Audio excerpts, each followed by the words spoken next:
আসসালামু আলাইকুম, কেমন আছেন সবাই? আমি তো অনেক ভালো আছি। আজ আমি সিম চচ্চড়ি রেসিপি করে দেখাবো।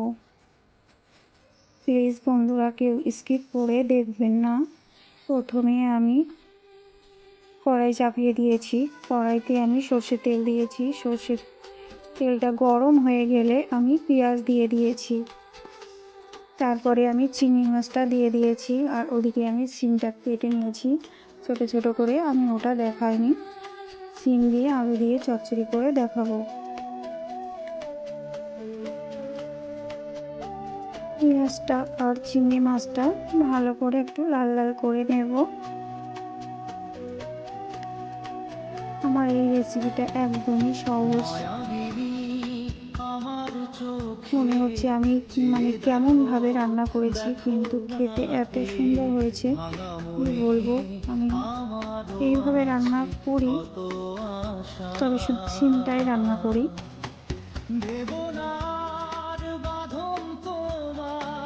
খুলে দিলাম আকাশ নীলে, ডানা মেলে দিও তোমার ডাকে তোমায় নতুন জীবন। ভালো করে একটু নাড়িয়ে চাড়িয়ে নিচ্ছি। আমি 1-2 দিন মনে হচ্ছে ভিডিও দিতে পারিনি, মানে একটু ব্যস্ত ছিলাম, তার জন্য ভিডিও দিতে পারিনি। লাল লাল হয়ে এসেছে, আমি এবারে পানিটা দিয়ে দিয়েছি।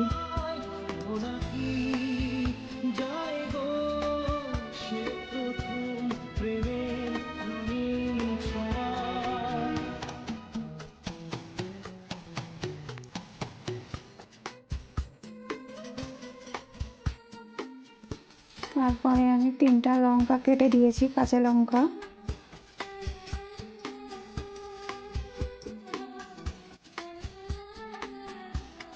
লবণ দিয়েছি পরিমাণ মতো।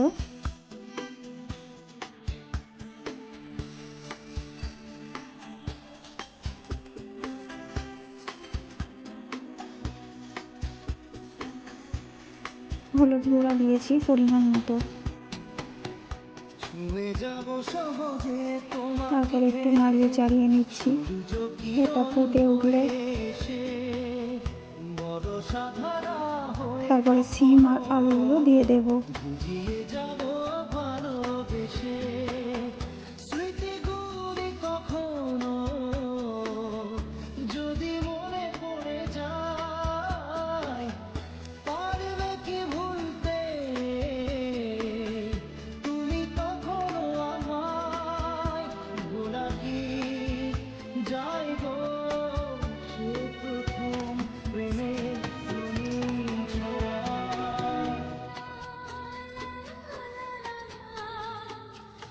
ঝোলটা ফুটে উঠেছে।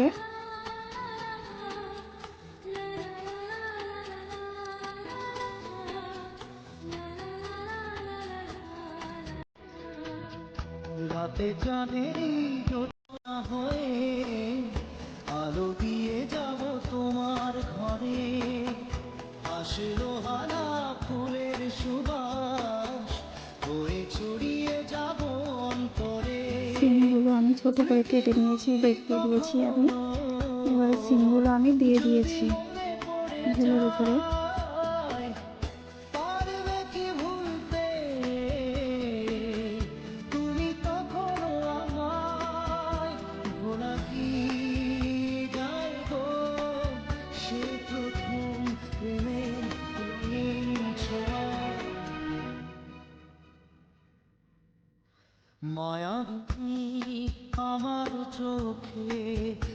সিম আর আলুগুলো আমি দিয়ে দিয়েছি।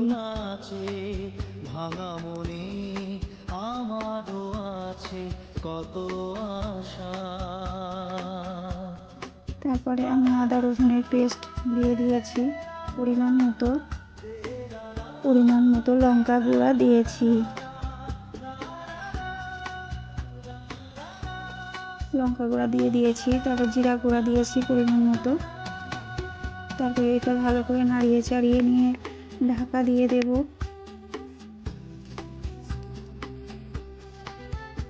হয়ে গেছে আমার সব মশলা দেওয়া। আমার এই রেসিপিটা ভালো লাগলে লাইক কমেন্ট শেয়ার করবেন, বন্ধু হয়ে পাশে থাকবেন। আমি ঢাকা দিয়ে দিয়েছি, 5 মিনিট বাদে আমি তুলে নিয়েছি আমার ঢাকনাটা। তারপরে আমার রেসিপিটা হয়ে গেছে। শিম আলু চিংড়ি মাছ দিয়ে চচ্চড়ি।